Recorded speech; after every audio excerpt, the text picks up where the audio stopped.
Welcome to the part of the video where I explain how it works and how you can build it for yourself. So, what we're looking at right now is the redstone behind it. We start off with a simple clock, and that tests for players with a minimum level of 100. The premise behind this is the Fairies are XP orbs, with the maximum amount of XP attached to them as possible. And, when they're picked up by the player, they trigger this system. So now I'm going to show you how to get these superpowered XP orbs. You're going to need to start with a tool to edit NBT data, so in my case I'll be using MCEdit with the NBT editor filter by Texelf. Links to both of these can be found in the description. Anyway, before you exit your program, throw down some XP orbs using the enchanting bottles on the area you want the fairies to appear. Once you're in MCEdit, select the region and go to the filter. You should see a bunch of entries appear, open them up and notice the first tag is called value. Double click that to edit and just replace it with any really large number, 100,000 would suffice. Now all you need to do that is repeat for all the orb entries. A little while later you have your orbs, so simply turn them into spawns using settings to create spawners filter, nudge them beneath the 4 and you're good to go. Right, now let's go back to the redstone. Once a player gets a super orb, the comparator does a few things. It triggers some play sounds commands and gives the player a regeneration effect.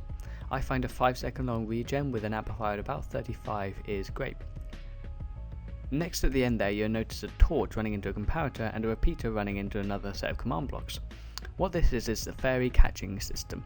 The idea is that it's similar to Zelda games where you can run into the sort of fairy grotto with your empty bottle and collect some fairies, and then you can use that later to regenerate yourself.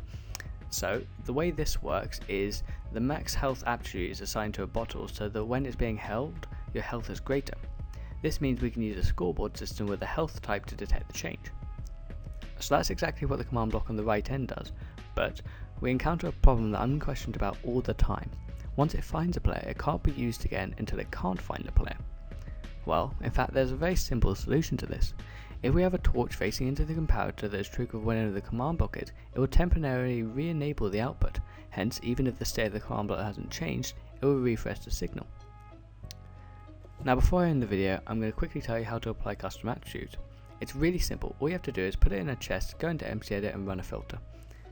Very easy, and remember the links are in the description. Anyhow, that's all for this video.